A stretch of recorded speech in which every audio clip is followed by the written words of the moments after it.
Hello, folks. Welcome to our session number 4. We'll continue with the biology, and Varun is you guys know we have been working together for last few weeks, so he'll take you forward with the session today. And it's very exciting session. And the next session is tied to what we are going to do today. So pay attention to it. And I'm going to post the assignment for last week time, and this time I forgot to post that one. I have it ready. So I'll post both these assignments. So please do make sure that do those assignments. So that'll give you a little head start into these new topics. And yeah, and I hope you will have lots of fun today. Okay, Varun, you can take it from here. Yeah, I hope everyone's ready to learn about some cells for today. So I think right now, I think everyone might have an understanding what cells are. They make up all the little building blocks of life. That's what cells are. They're small. They're usually very small. And maybe right now you don't know a lot about them. But as you progress this lesson, we'll delve deeper into how they work, how they sustain life, and why they're so important. So first, we'll need to start with the discovery or history of the cells. I know it's a bit boring just talking about them, but it's a good idea to know when cells were actually introduced, when the concept of cells was actually created, and we started to understand what these cells do. So this dates all the way back to the 1600s, where Robert Hooke, the first person, he wasn't the first person, but one of the very first few people to observe something underneath a primitive microscope. And so what he observed was a cork. And what he saw was that it had many tiny, tiny compartments in it. These tiny compartments is what he called cells, and that is the progenitor of what we know as cells today. Now, move along another 10 or so years, and the scientist named Antoine van Leeuwenhoek actually discovered the first freely moving cells. He found that these cells could move around, and he could see some little tiny parts in each of these cells, in each of these tiny cells, with the help of an improved microscope for that time. Now, fast forward another roughly 140, 130 years, 150 years, and you get the German scientists Schleiden and Schwann, which find that plants and animals are made up of their own respective cells. So is there any questions really quickly about these different scientists? It's very basic. You have to understand the equipment that they had access to was very primitive at this time compared to even the microscopes you might use in your grade 8 or grade 7 science classes. I don't think I see anything. Wait just a second so that I can take notes. Yeah, no problem. I'll give it another 10, 15 seconds. Yeah, so just while you're taking the notes, so these scientists, the German scientists, Schleiden and Schwann, together these observations led to something known as the cell theory. And so the cell theory dictates that all living things are made up of these cells.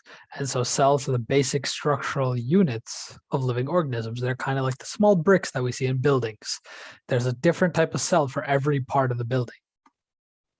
So all these cells are similar in their basic structures, but their functions are not identical. They don't all do the exact same thing. They all differ in what they do, how they do it, and their sizes and their structure slightly. And so these cells are living, or at least for a lot of them are in living organisms. And so new cells are formed by division of old cells. They split apart and they duplicate. And so the organization of these cells in the body in a living organism determines the structure. If you have plant cells, you'd be a plant. If you have animal cells, you'd be an animal. If you have something from both, you'd most likely be something in between. We'll talk about that. And so the way an organism functions depends on the way the cells function. We're not humans because we can breathe and eat. We're humans because of the way our cells help us breathe and help us eat.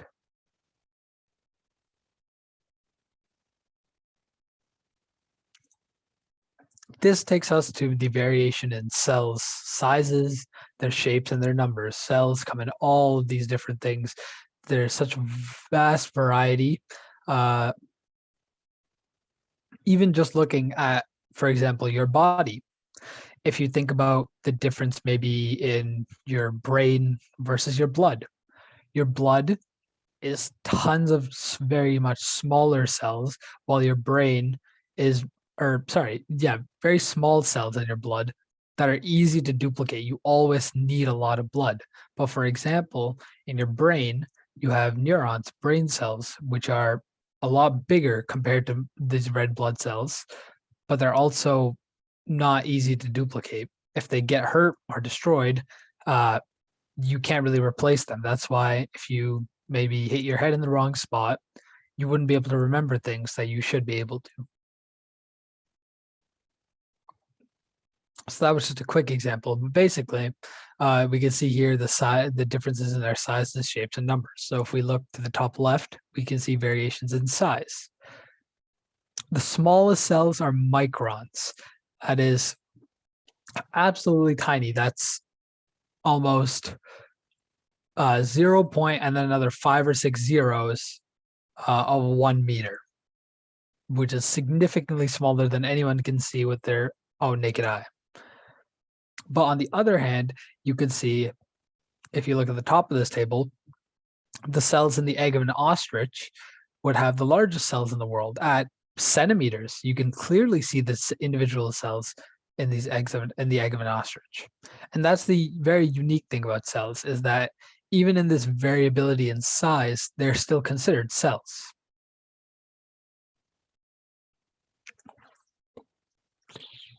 Of course, as we talked about earlier, the base functions would be similar, but maybe the way they go about these functions would be different. Now, another thing about the size of a cell is that there's also no relationship between the size of the cell and the size of the organism. For example, I guess if you took a human baby versus, we talked about the egg of the ostrich, even though the cells of the baby ostrich are so much bigger, they're both probably roughly around the same size when they're first born. So the size of the cell doesn't actually dictate the size of the organism. Okay. Now we move on to the shape of the cells. You see this diagram here with so many different cells. This doesn't reflect the actual size of them. This just shows you that there's a lot of different shapes in these cells. So their different shapes would be related to their different functions. Their shapes would help them with whatever they're trying to do. For example, the ones that are longer, maybe more pointed, might be moving or more intercrossed with other cells of their own kind, while the ones that are more round would be kind of moving in a mass group, kind of like if you talk about blood cells versus your muscle cells. You know that your muscle cells are long and kind of individual down your arm or down all your muscles, but your blood cells will always be flowing throughout your body. So the shapes are adapted to their different functions. Is there any specific questions about this? Just want to make sure I'm not losing anyone. Nope. Nope.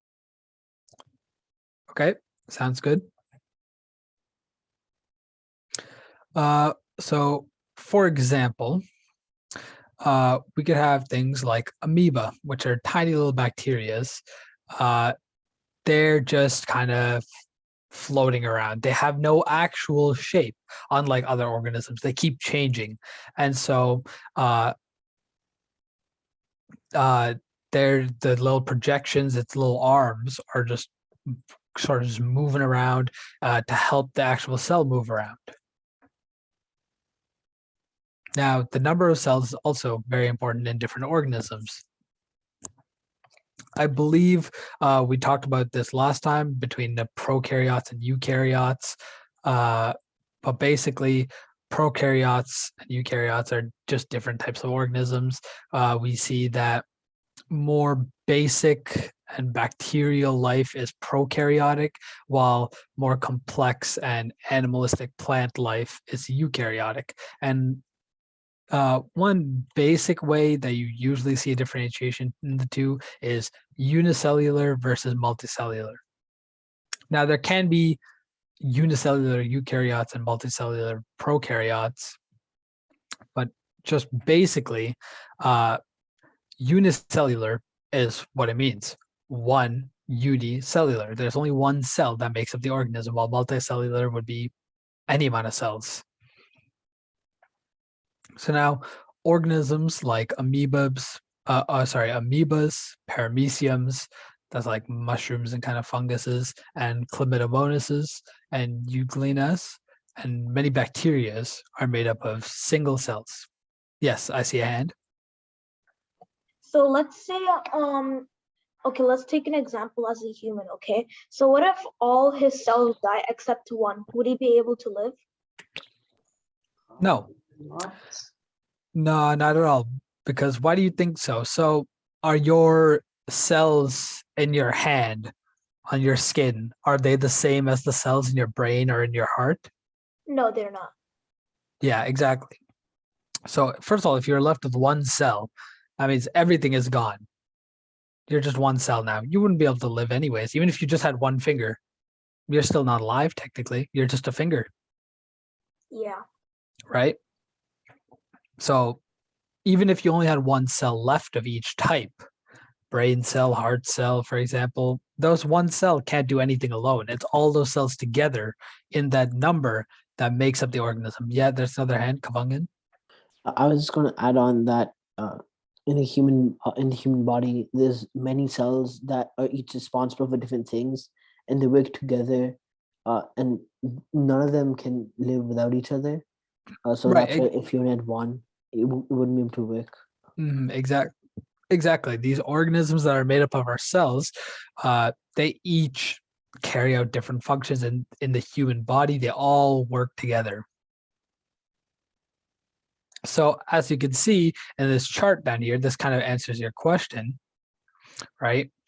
You can see if you look at multicellular organisms, number 3, death of one cell does not lead to the death of the organism.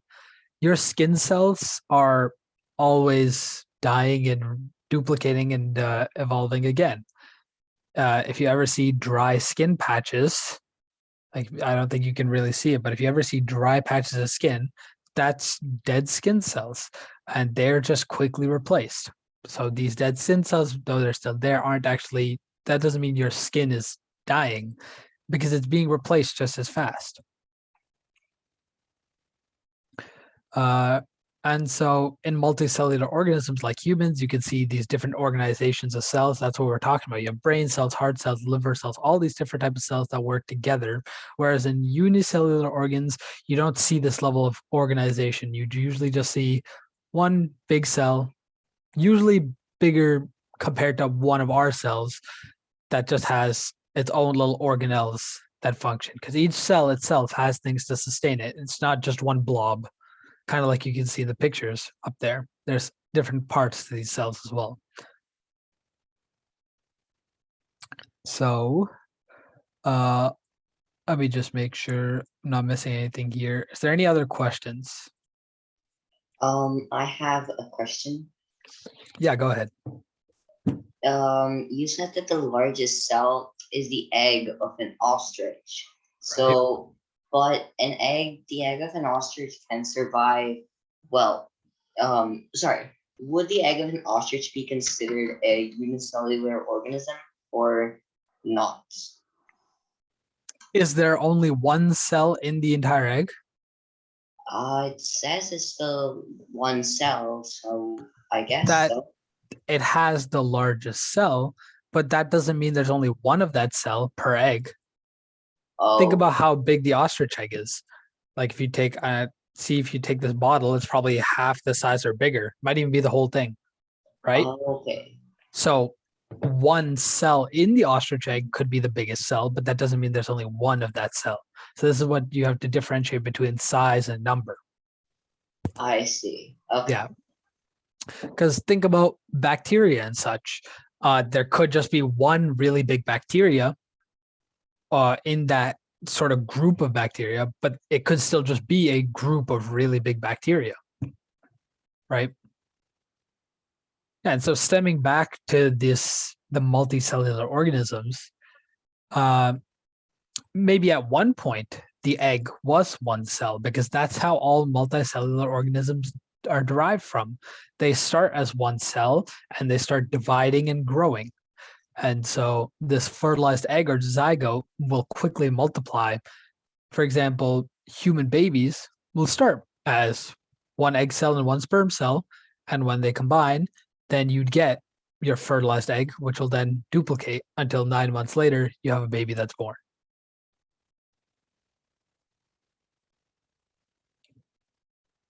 Is there, I think I will move on to a few questions here. So this is from both of the scientist discovery and the size, shape, and numbers. So Robert Hooke observed the cells for the first time in which of these objects? Just to make sure, they're not very tough questions, just to make sure you guys are still paying attention. Just put your answers in the chat.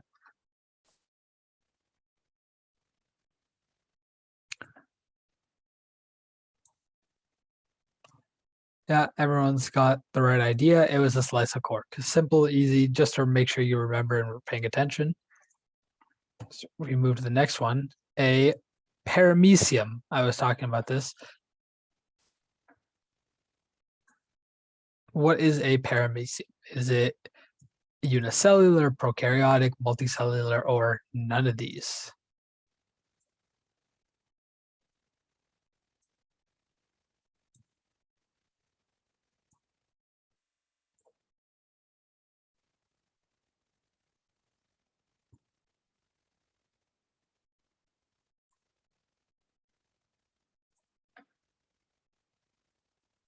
Okay, so we have a few A's and some B's. Okay, so someone said they just came in. So far we just talked about, I just want to go back real quick. So far we just talked about some scientists who discovered some cells, and we talked about the differences in size, shapes, and numbers, and the importances in different types of cells. So I was talking about paramecium is a type of bacteria, and the one specific singular thing that I was talking about is that paramecium is one cell per paramecium. It is unicellular. So I was saying something about eukaryotic cells can be unicellular, and this is one of those cases. So it's usually better at this point just to remember if it's unicellular or multicellular. And as prokaryotic versus eukaryotic is a much more defined sort of classification compared to unicellular versus multicellular.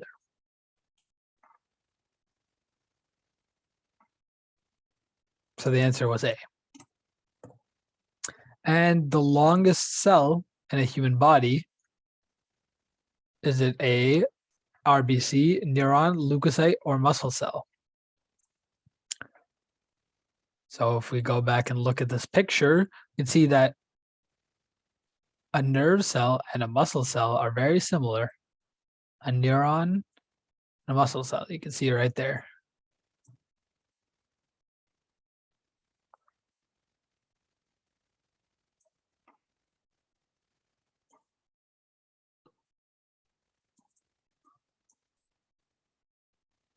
Okay, just waiting for a few more answers here.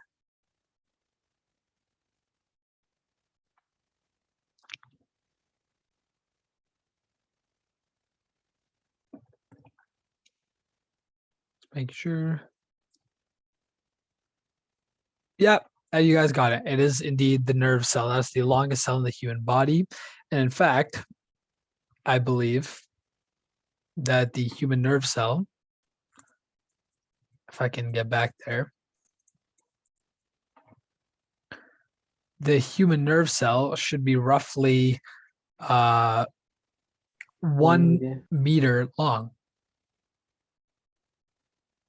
because these cells are actually made up of multiple neurons, or sorry, multiple nerve cells. Okay, are we good to move on? Now we're going to be talking about structure and function. So this is where it gets a bit more complicated, because as we've been talking about, or as I've touched on, each of these cells has a lot of organelles that make up their structure and function, kind of like how we as humans need to eat and breathe, we're not eating and breathing because we as humans need it. We're eating and breathing because our cells need what we breathe and what we eat. It's our cells that we are sustaining. And yeah, I think it's a good time to just quickly let Arena take the stage and present what she was trying to get through earlier. So I yes, will. thank you. Do you need to share anything? No, I will send the link in the chat. Yeah. Okay, that's fine. So the Vanda International Science Competition is holding a training session this Saturday, March 26th at 11 p.m. Eastern Time for grades 3 to grades 11. And anyone can come there, even if you're not doing the Vanda contest. It is organized by SIMCC. And I will send a link in the chat, and all you have to do is sign up. So register for this event. Also, if you're unable to join because the time is not comfortable for you, you can watch the recording. It'll be sent to you after the training session.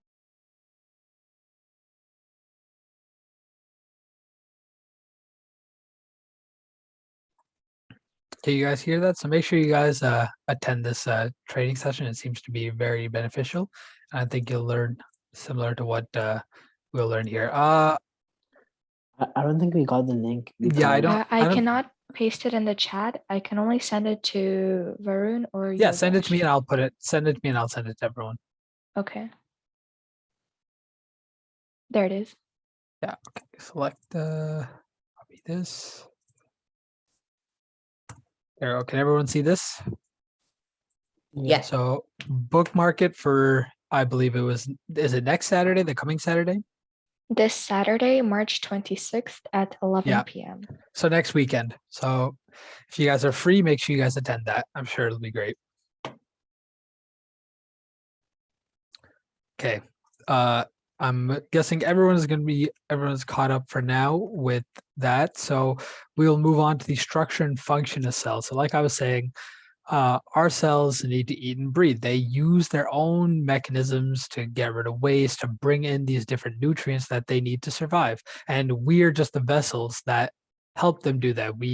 Whatever you eat, those different nutrients are broken down and they go to these cells. And now I'm going to explain what different structures they use in order to do this. So let's begin. So the first bit that you need to understand is called the protoplasm. So this includes cell membrane, the cytoplasm, and the nucleus of cells. And in plant cells, you also get the cell wall. So the importance of the protoplasm. So we'll start with the cell wall. So this is something that you see only in plant cells. It's the outermost rigid and non-living layer of the cells. So this is just made up of starches. It's just there to be rigid. So these plants need protection. Their root stems, their stalks, their leaves, they all need this protection against temperatures, winds, the moisture in the atmosphere, depending on where they live. So it is composed of cellulose and is freely permeable. Now, permeable means how easy it is for things to get in and out of it that are microscopic. Freely permeable means it's very easy. So water can just, if it's on the surface, it's most likely that it'll just go into the cell. So yeah, it's important to remember cell wall is only for plants because they need to be resistant to all of nature, while we have different systems in place for that. Now, the cell membrane is similar between both animals and plants. So the cell membrane is the outer layer of a normal cell. And what you need to understand, well, it's also called the plasma membrane. But what you need to understand is that versus the plant wall, this is actually a living layer. Also, it's sometimes called the plasma lemma. That's important for later. It might be in one of the questions. So just know it's just a different name for the cell membrane. But basically, like I was saying, unlike the cell wall that's just made of inorganic material, this is made up of organic layers. It's made up of lipid and protein molecules, which are living molecules and made out of carbon, and lipids are fats, and of course proteins is just a chain of different sort of an acid. It's very difficult to understand right now, but just know that these are what constitute living organisms.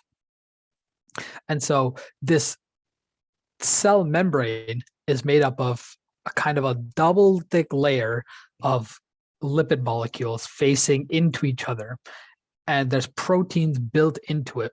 And what this helps it do is ensures that the membrane is selectively permeable. This makes it so that specific molecules can only get through the cell based on what the cell is letting in. There's things like oxygen that can just get through by itself. But for example, water would need to go through the proteins that are in this membrane through different mechanisms. So through this layer that restricts some certain things, it regulates the movement of the materials into and out of the cells. It's very important in human cells because, for example, if it just let everything in, there could be a molecule that stops the cell from working like it should. And if that happens, then the cell would die, obviously.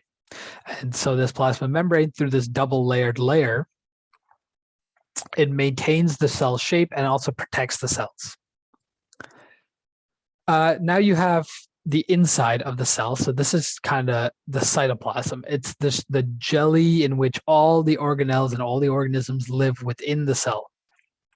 There isn't really much else to it. There's just things that are just floating around. The nutrients could be floating around, or they could be moving between the different structures that we'll be talking about. But it's just the jelly in which all the other things are within. And now, arguably the most important organelle of the cell and the protoplasm is the nucleus. So the nucleus is mostly referred to as the control center of the cell. The nucleus has all the genetic data that humans need, or different organisms need, to be called that different organism. So the liquid in the nucleus is called the nucleoplasm. It's separated from the cytoplasm by a nuclear membrane or a nuclear envelope. That's the same thing. It's just a membrane for the nucleus.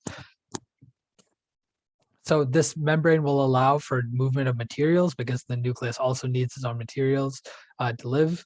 And within the nucleus, there's a smaller sphere. So the nucleus is usually a sphere. Within the nucleus, there's a smaller sphere known as the nucleolus, and thread-like structures known as chromatin or chromosomes. So this site is where you get RNAs. So RNA is a type of protein carrier that'll code for proteins. It's quite a complex topic. Just know that the nucleolus is where rRNAs are made, and these chromosomes that we have, that you might have heard of, carry the genes which code for our different functions that help us reproduce, that help make all these proteins and such that we use in our bodies. And because the nucleus is what controls all of this, it's known as the control center of the cell.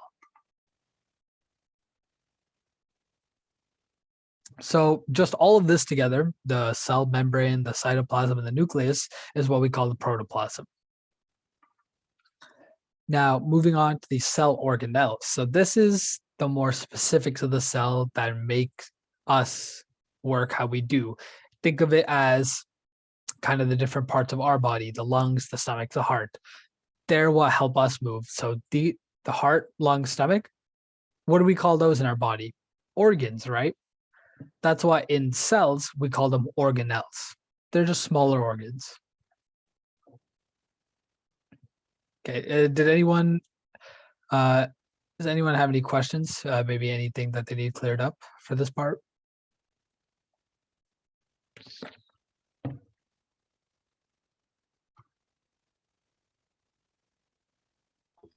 No, just how do you spell plasmalemma? The other name for name? cell membrane. Yeah. Yeah. So that would be spelled. Let me just make sure. So it's plasma and then LEMMA. Let me put it into the chat in case anyone else needs it as well. There we go. So that's that's another name for the cell membrane. I'd say that's not as important. You would need to remember that for the contest, but if you want to get understanding, just need to know that the cell membrane protects the cell shape and maintains its shape and protects the cell by only allowing certain things in and out. So now we're moving on to the cell organelles. So this is what actually sustains the cells. So there's a lot of different parts to this, and we'll start with the endoplasmic reticulum. So there's two types of ER, that's what I'll refer to it as. So there's the rough ER and there's the smooth ER. So the rough ER has ribosomes all over the surface, makes it rough. Think about ribosome R, rough. So if it's just dotted, it's rough ER. And so ribosomes synthesize proteins. They make proteins. And their smooth endoplasmic reticulum, that makes lipids. So that's overall the function of the endoplasmic reticulum. It just serves as a transport for materials to pass to allow for proteins and lipids to be made. And these proteins and lipids, a lot of them do go towards the cell membrane we were talking about earlier. That's the main function of the lipids. Proteins have a ton of functions, ton of other functions outside of the cell as well. But one of the main ones is the cell membrane.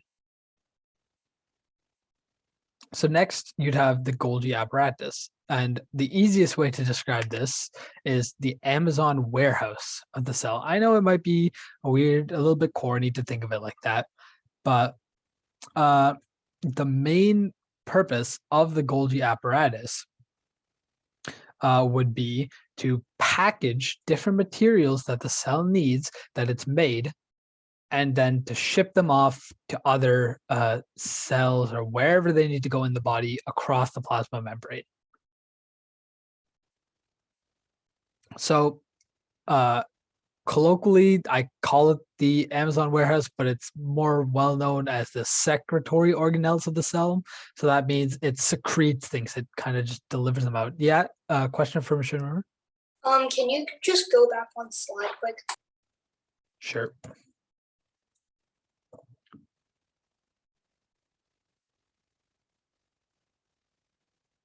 Thanks. Yeah, no problem. Okay, so yeah, with the Golgi apparatus, sorry. Okay, yeah, with the Golgi, I think you can see it on this diagram. Let's just make sure you can see these orange lines there. So it's kind of just these different sacs that are just kind of like layered along in parallel rows, and it just allows for this extensive network near the nucleus to package the materials and then to send them off. And so it packages them using vesicles. Vesicles are the Amazon boxes, your cardboard boxes that'll take these materials and ship them off. So know that vesicles is what you use for transport. It's close to vehicles, so it's easy to remember. Now, another thing that the Golgi apparatus actually does is it helps actually form what we know as lysosomes. So you can see it there in the bottom near the bottom left of the cell diagram we have here. The lysosomes are known as the cell's garbage disposal system. So these lysosomes are just a vesicle that's filled with digestive enzymes. So enzymes are a type of protein that just makes reactions to go faster. So digestive enzymes means it just makes digestion occur quicker. It'll break down organic matter, and that's what makes it be called the cell's garbage disposal system. Anything that enters these lysosomes will help keep the cell clean by digesting these foreign materials, breaking them down. It'll eat up worn out cell organelles, and it'll remove dead cells. So if we see that any of these things aren't working properly within a cell, the lysosome will go and get rid of it. And then the cell will make it all anew so that it's functioning properly.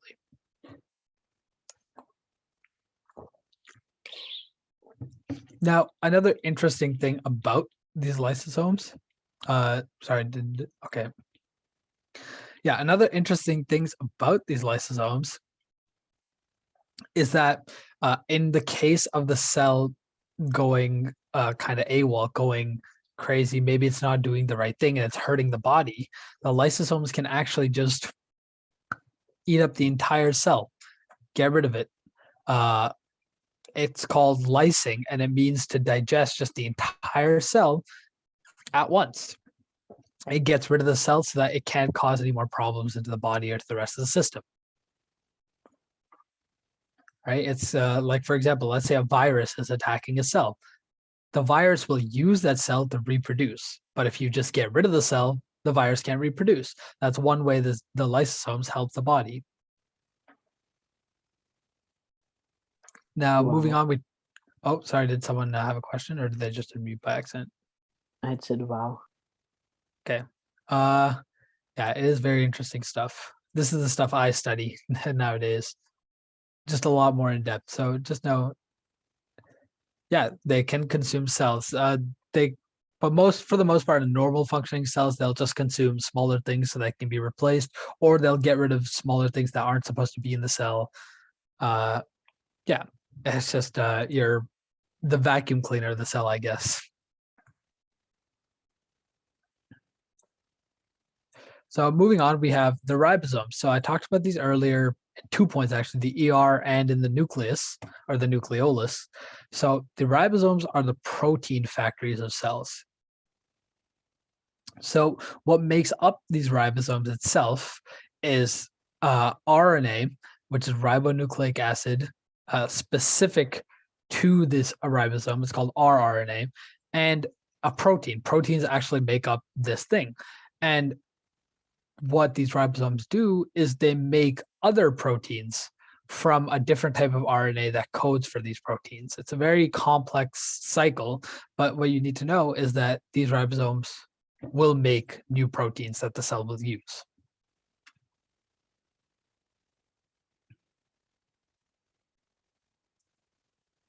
If you do want to know more, I can explain a bit more after the class as well. Now, moving on to the mitochondria. So they're usually a cylindrical or a spherical shape. So they're very small, from 0.2 to 2 micrometers in size. That's just far smaller than anything we can see with our own eye.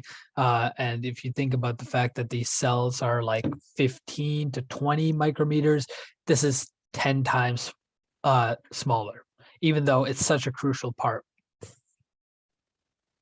So each of these mitochondria has a double membrane, so it's like 2 layers thick. In contrast to the outer membrane, the surface inside the mitochondria is very folded. And so that's to make sure there's a lot more surface area. So this inner area is called the matrix, and it's filled with a gel, which has a lot of proteins in it. And the reason that this surface area and this protein is so compacted into this mitochondria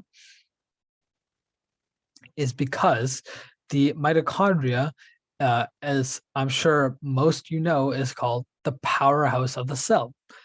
What it does is it uses this protein and it uses different molecules, and with the help of enzymes, those proteins I told you would speed up processes. The energy it uses is actually then stored in ATP. ATP is known as, ATP is adenosine triphosphate. And this is the energy units that the actual human body and different cells will use. So mitochondria make the energy that we need from the food we eat.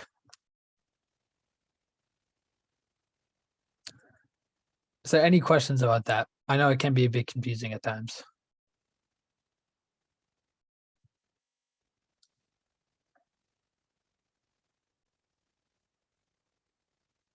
No. Yeah, I know this can get a bit tedious with all the different organelles, but it's very important to understand just the base functions of what these things do. So now moving on to the plastids. So this is a group that's specific only to plants. And so it contains 3 types known as leucoplasts, chromoplasts, and I'm sure you've all heard of this one, chloroplasts. So leucoplasts are colorless organelles that just store starches and other plant nutrients. It's just a storage for the plant. Chromoplasts would contain different colored pigments, so that's usually what would help the plant absorbing the light it uses and then deflecting the green light, for example, that gives plants green colors. And now chloroplasts are the green colored organelles present in the cytoplasm of a plant cell. So these are just, floating around in the jelly, and they're just these little sacs, and they, like mitochondria, have a double membrane. And what they have are stacks of flattened membranes known as thylakoids. And these things are stacked up. So someone just asked what grade we would learn this in school. Grade 8, I think. Grade 8, you'd learn about the basics. Grade 9, you'd learn a bit more about each of these structures. Right now, rather than learning the structures, I just want more so remembering what they do. So just knowing that mitochondria would make ATP, knowing that a ribosome would help make proteins. So that's the important thing in this point. And that's what I'm getting to with these plastids and chloroplasts. I'm saying they contain all these different parts, but what you need to know is the important parts and functions of these different structures. And for chlorophylls, or for chloroplasts, inside these thylakoids and stacks, which are known as grana, they contain a green pigment called chlorophyll, which I think you learn about as early as grade 3, because chlorophyll is involved in photosynthesis. This is how plants make the energy that they need to live. They take in the surrounding carbon dioxide, and they use light and water to make glucose and oxygen, and they release the oxygen and they use the glucose as energy. So just know that these plastids carry things for the plants, and specifically in chloroplasts, it holds chlorophylls, which is what helps photosynthesis run. And finally, we have vacuoles. So vacuoles are mainly just a storage. You see them in animal cells, but they're usually very small or mostly insignificant. But in plant cells, they have a large vacuole, which is filled with a cell sap. That usually just has dissolved sugars and salts, which the cell will use. And so, as you know, the cell wall is a rigid structure, and if you've seen a picture between an animal cell, like here, you see this is a plant cell, because you can see the bigger vacuole right there in the middle, kind of, compared to this animal cell. You can see that the cell wall, or the plant cell, is just a lot more rigid. That's because the vacuole will actually grow using certain pressures to make sure that the cell wall stays enlarged, so that the plant will stay strong even in times when it's lacking water, for example.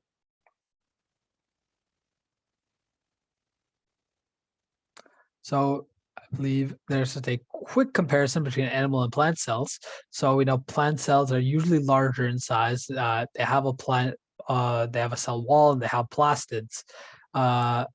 We know animal cells will have vacuoles, or that have a few more vacuoles that are really small, and plant cells would have a really large vacuole. You can see it in this image here. It's a lot clearer. That big white space is the vacuole there. In animal cells, you have a lot more lysosomes, because you most likely have a lot more foreign material. You're eating a lot of things. There's a lot of things that your body might not have seen before, so those would enter the cell, and your lysosomes would remove those. And then you have the centrosome with centrioles, so that's in the nucleolus that we talked about. But you are sorry. No, you had that in animal cells because it's it helps in dividing. I don't think they talked about that earlier, but centrioles would help in division of these animal cells, but they're not in plant cells. So is there any questions about that before we move on to a few just quick questions?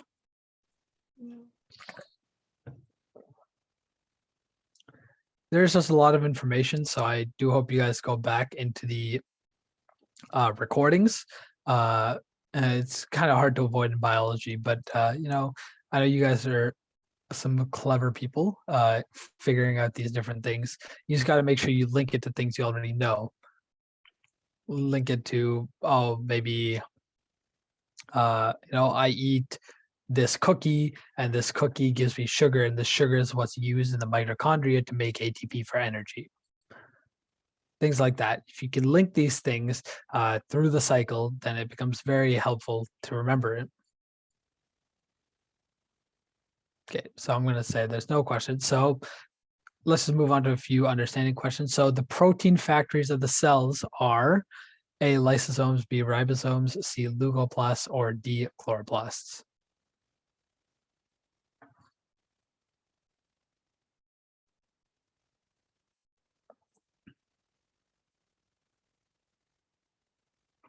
Yeah, we got quite a few answers, and all of them are saying the right answer, B. Ribosomes are the protein factories of the cell.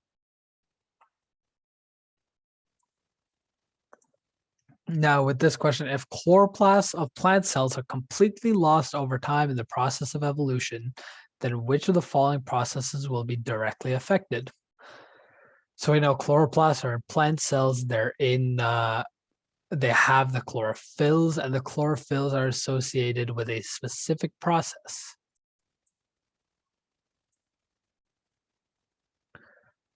Oh, that's the next question. There, okay.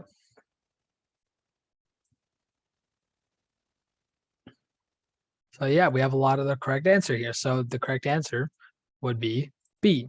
It's pretty simple. We know protein synthesis happens in ribosomes. Lipid synthesis happens in the smooth endoplasmic reticulum. Respiration is kind of what occurs in the mitochondria, where ATP is formed, and photosynthesis would use the ATP to create the glucose. And that is what chloroplasts are used for in plant cells.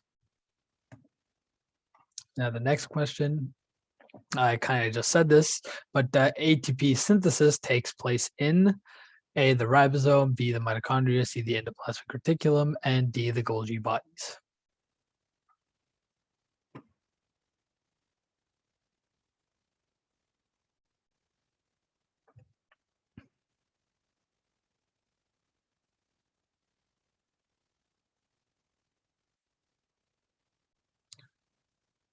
So we're waiting for a few more answers for some different people.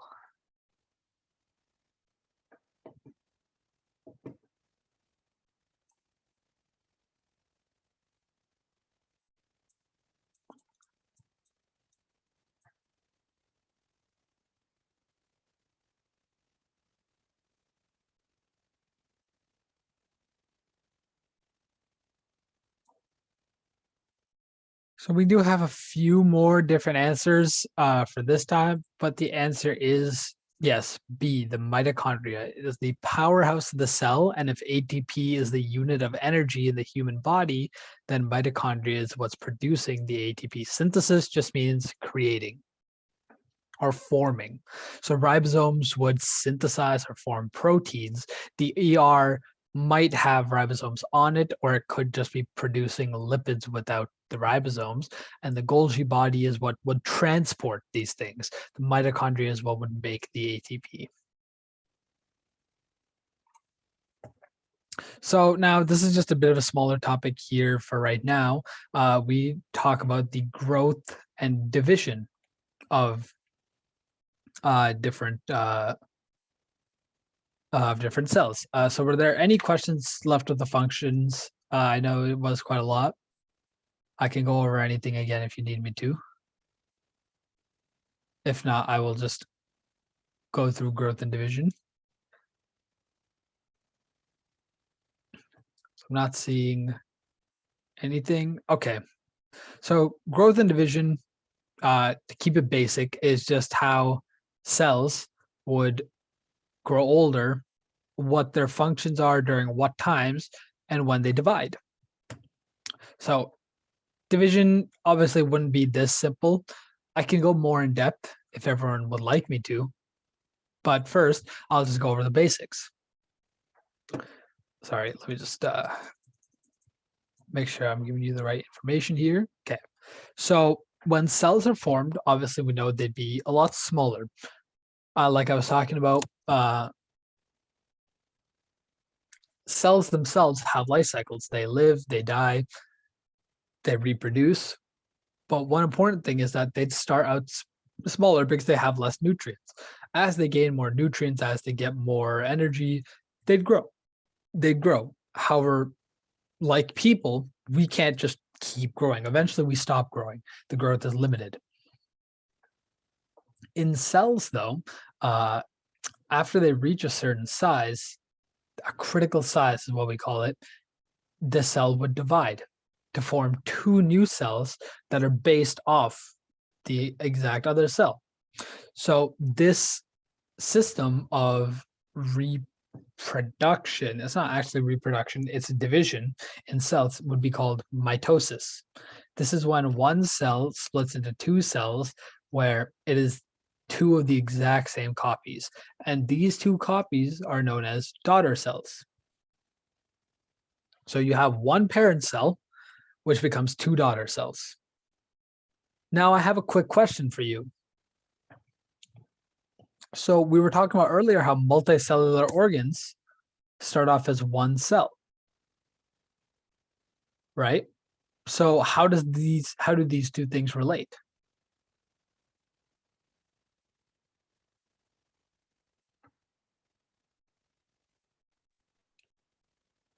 You can type your answer or you can just unmute. I'm fine with either.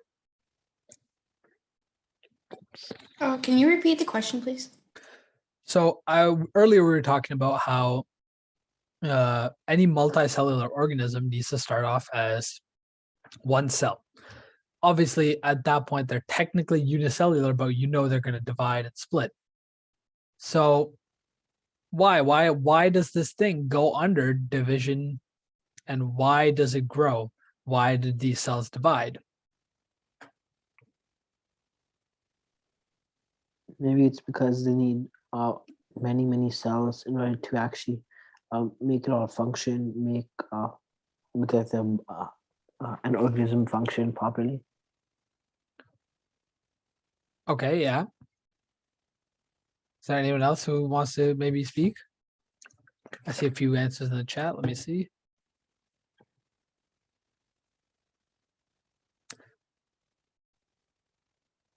Yeah, so a lot of you guys are getting the right idea. So we know that this goes a bit further than what the book and the contents might talk about, but it's very interesting to understand. We know that species are differentiated by their DNA.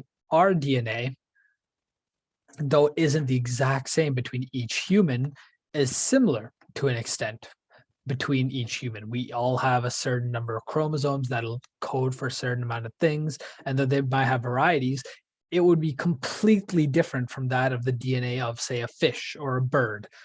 The DNAs is what decide what these organisms are going to be, how they're going to grow, how they're going to look.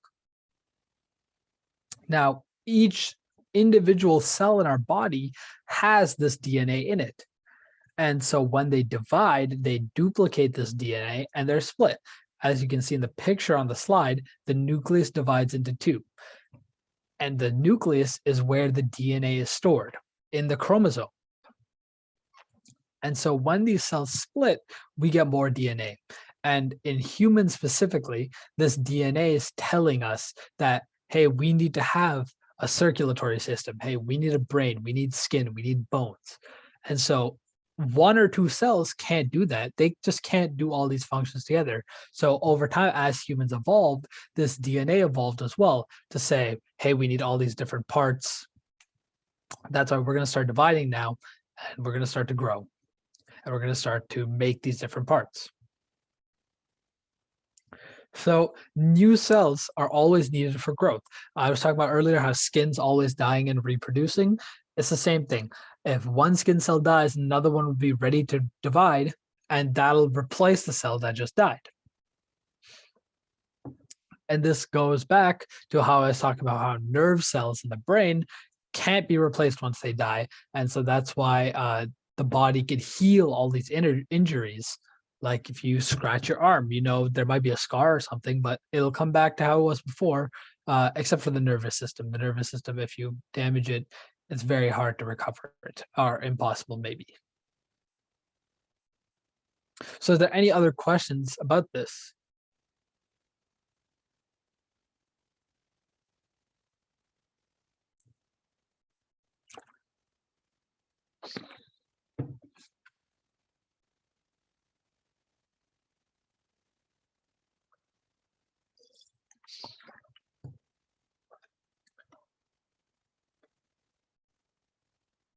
I think we're good. Okay. Oh, I see something in the chat. Okay. Yeah, all good. Okay. So I'm gonna have some extra questions. Some questions are gonna make you think about this now. So Anil wants to see microscopic view of the organelle, which takes part in the transmission of hereditary characters from one generation to the next. Which labeled part will this teacher focus to make a microscopic view of this organelle? So the question's asking, where does it want to look if it wants to see the details for what would dictate the next generation of the cell? And make sure to tell me like A, B, C, or D, not just like which letter, but actually either one works. You guys are fine with that.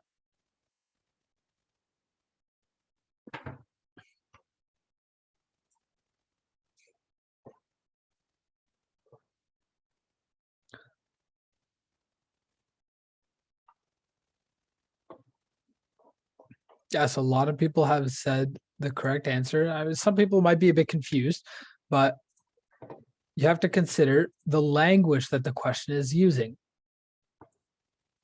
So we were just talking about this in cell division. I was talking about how the nucleus divides and we have a parent cell that becomes a daughter cell. A parent to a daughter is one generation down. So the language that this question is using wants us to know that hereditary characters, which is saying characters that are linked through genetics from one generation to the next, that's always decided by genes. And where are these genes? They would be in the nucleus, or yeah, they'd be in the nucleus. And as we can see, it might be a bit weirdly shaped in the cell, but what Q, the correct answer, is pointing to is the nucleus where the chromosomes would be. So good job dissecting that question, guys.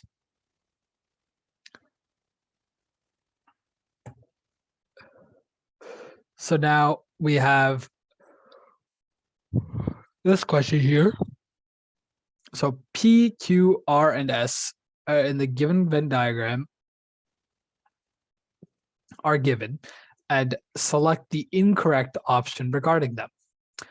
So one Venn diagram is it's present in a plant cell, it's bounded by a double membrane, and it could be present in an animal cell. So that means P is present in a plant cell and is bounded by a double membrane. S is all three. R is present in both, and Q is only in animal cells. So now P could be a colorless organelle that helps to store reserve food in the form of lipids, carbohydrates, and proteins. Before you guys start answering this question, okay, that did not go well. Hold on, let me start sharing my screen again.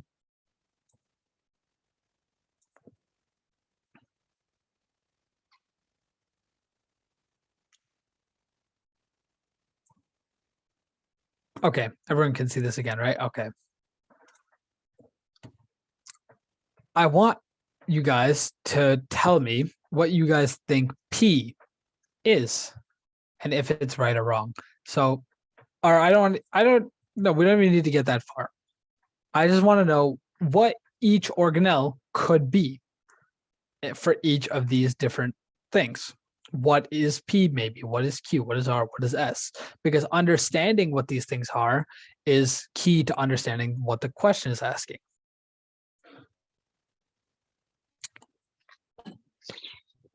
So I'll start us off. So Q is an organelle that is involved in formation of spindle during cell division, and it's only present in animal cells. So this would be talking about the centrosome or the centriole. If we go back to here, we can see the centriole with the centrosomes, and that's only found in animal cells.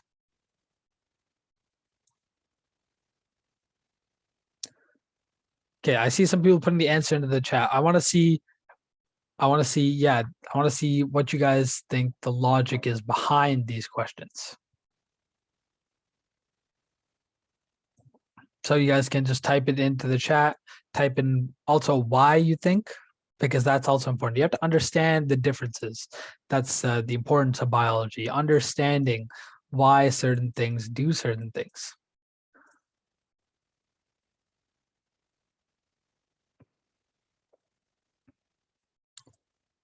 So I'll just wait a bit to see if we get any explanations from you guys. If not, I'll walk through it, but I still would like to get some input from you guys.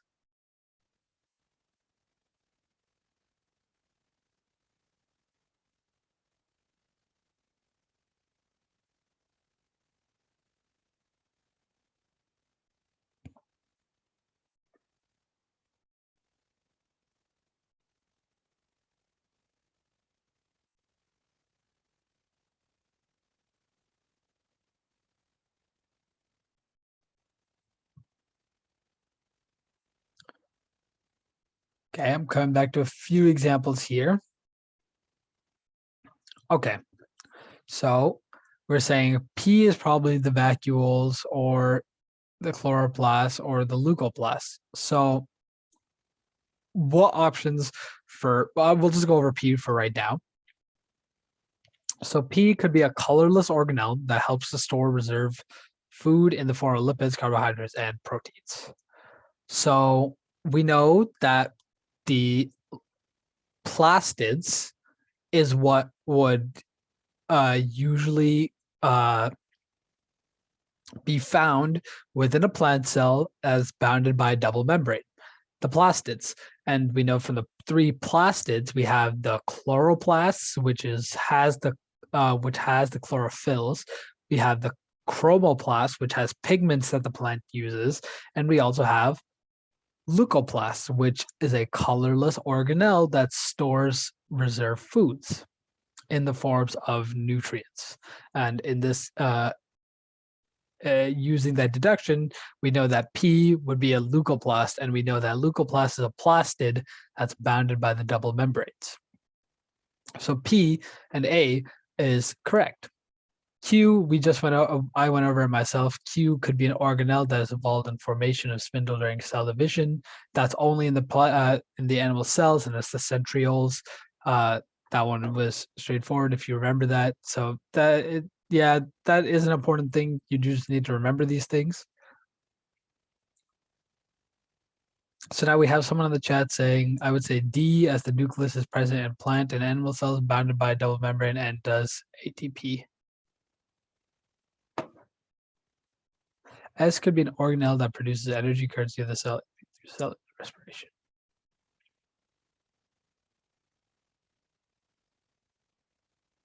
So the only place where ATP is produced is the mitochondria.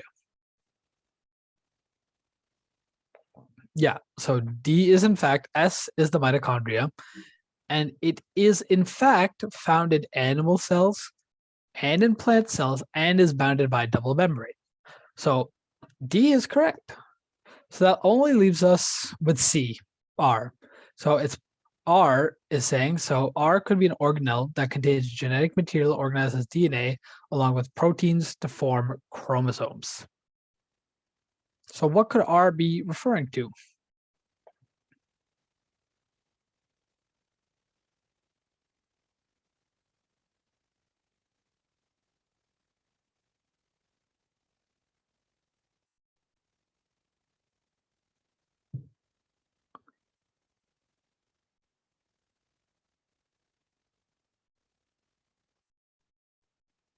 Yeah, so know that the question's asking for what we regard as incorrect. And what a lot of people have touched on is that this description is actually what you'd see in, it's what you'd see for a nucleus.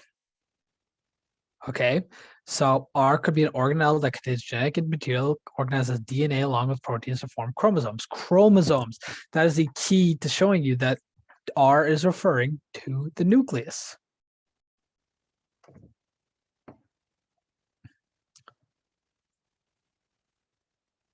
Yeah, and of course, so we have the correct description. The nucleus does in fact have a double membrane, which means R should be where S is also, and that means C is the correct answer, as is the incorrect option regarding all four of these. So yeah, questions. I know these are a bit harder questions than what you might see, but if you are doing the competition, it would be a good idea to make sure you understand that these different things that they expect that you understand the different organelles. Now for this question, I can't see. Okay. So rectify the given statements by replacing the underlined words wherever necessary and select the incorrect option.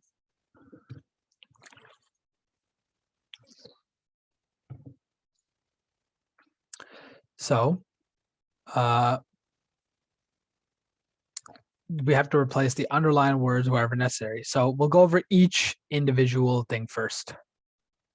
So the protoplasm occupies the space between cell membrane and the nucleus. So do we think that this needs to be replaced by anything, or is this correct? I think Maybe can I, oh, sorry. Yeah, what were we saying? I think it needs to be replaced It needs to be changed with A. A. Okay, yeah. So the protoplasm is the thing that encapsulates it. It considers the cell membrane, the nucleus, and the cytoplasm, whereas the cytoplasm itself occupies the space between cell membrane and the nucleus. So that's correct. So for 2, centriole synthesis stores and transports material within the cell.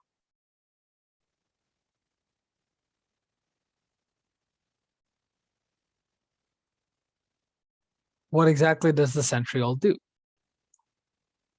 Is it used for storage or is it used for something else?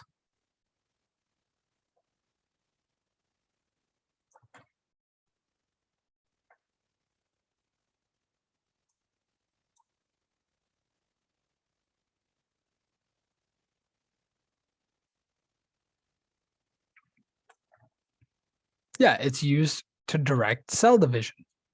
It's used in animal cells to help cell division occur. And if we look at the answer for B, centriole must not be replaced as is correctly mentioned. That means B would be the correct answer. But let's say for some reason you thought B was the correct answer. Let's say you move on, or maybe you started at 4, just going down the list, if you wanted to do this in the contest, for example. Let's look at 3. Energy is synthesized and stored in the form of ATP by the mitochondria. ATP must not be replaced, as correctly mentioned. We know that the mitochondria is the powerhouse of the cell. ATP is the energy that we use, and it is stored in the form of ATP that our body will use. So 3 is correct. And the byproducts of metabolic activity get stored in the lysosome. We know lysosome is the vacuum that would digest these things if they needed to be. So the storage for these metabolic activities would most likely be the vacuole. So we know that B is the correct answer.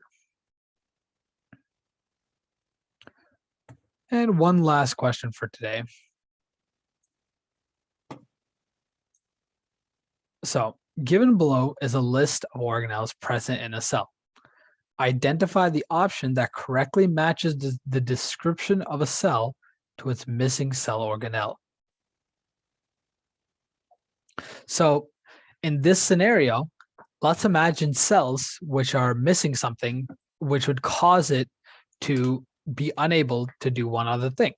So that's all this question is asking. And we have to pick the ones that say what the variables of the missing celled organelles are.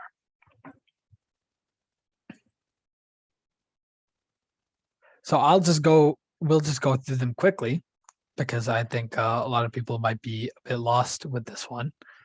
But let's start with D, okay? So a cell is unable to control substances that pass in and out of it.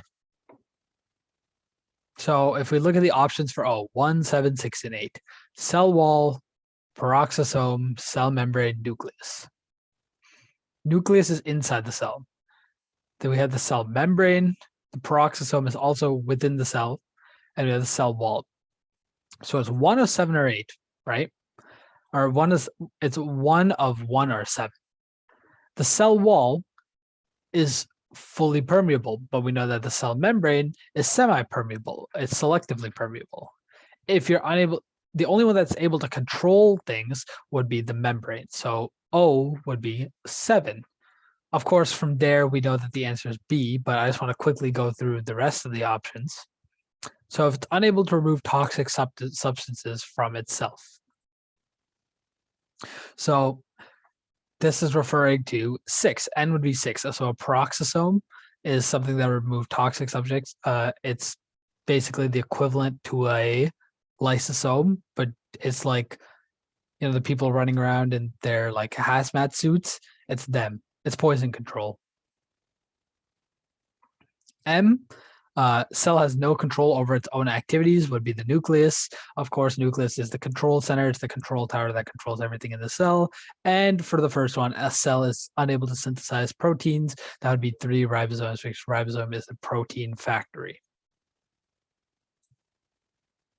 So is there any confusion with this question? I know it is quite a lot to take in because you do have to just understand the different functions. But as soon as you do, it's very simple to remember that to link what the descriptions do to what's missing. So thank you everyone for listening to this tutorial session. I think it was a bit shorter than usual. I think the content was a bit heavy. A lot of understanding. How do you guys feel after the session? Did you guys learn anything, and was it helpful? Yeah. Yeah, Helpful. Yeah. Yes. So what was the part did you like the most?